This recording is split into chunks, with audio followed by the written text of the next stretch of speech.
Welcome to WCrypto. Hello, my friends. Welcome back to WCrypto. Today we're seeing some serious price action on Bitcoin with the market in the middle of a big move. Let's dive in and break it all down. Bitcoin is currently experiencing a significant dump, and the big question is, are we looking at a major downside move or just a temporary pullback? Right now, the price has hit a key level around 70,700, a zone I highlighted in the last video as a short liquidation liquidity pocket. The real question now is whether Bitcoin will bounce back or break down from here. Let's look at what the indicators are telling us.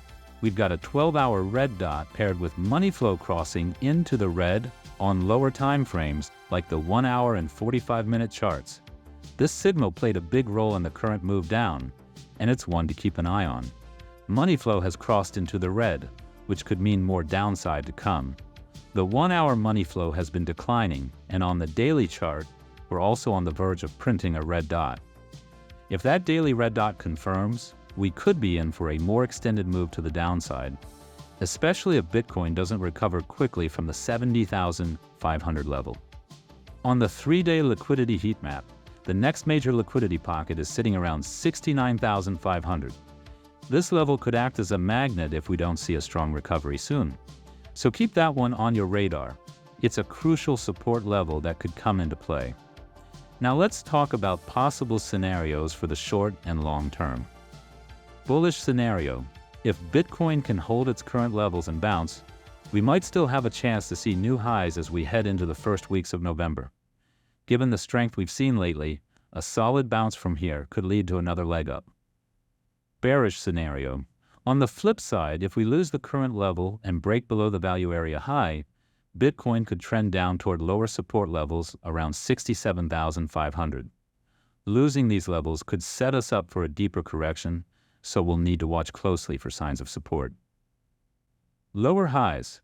In the shorter term, even if we get a bounce, there's a strong chance we might form a lower high before possibly heading lower again. This is a classic pattern we see in downtrending markets, and it's something I'll be watching for closely. For me personally, unlike some of the moon boys who were quick to long at the recent top, I'm taking a more cautious approach here. I'll be waiting on the sidelines and watching like a hawk for the perfect entry. I might consider jumping in if my strategy setup flashes on the 4-hour chart.